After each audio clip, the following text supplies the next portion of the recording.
পড়তেছে 2 বছর থেকে আমরা ইজতেমার জন্য আসছে 3 দিনের জন্য আল্লাহকে রাজি করার জন্য আসছে।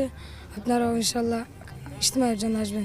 2 বছর আগে বাংলাদেশে আসার পর একবারের জন্যও নিজ দেশে যাননি বিল্লাল। পরিপূর্ণ হাফেজ হয়েই মাতৃভূমি কিরগিজস্তানে ফেরার ইচ্ছা তার। কত বছর আগে বাংলাদেশে এসেছেন? 2 বছর আগে আসছে।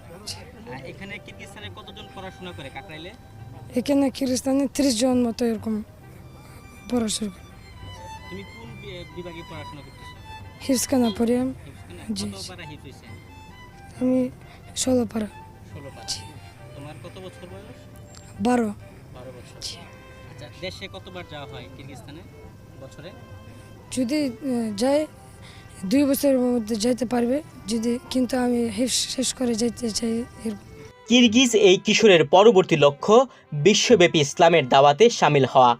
ইনশাআল্লাহ আমি এখানে পরে আলেম হবে, দায় হবে, সব দুনিয়ার মধ্যে দাওয়াত দিবে ইনশাআল্লাহ। কিরগিজস্তানের নাগরিকদের প্রতি বিশ্ব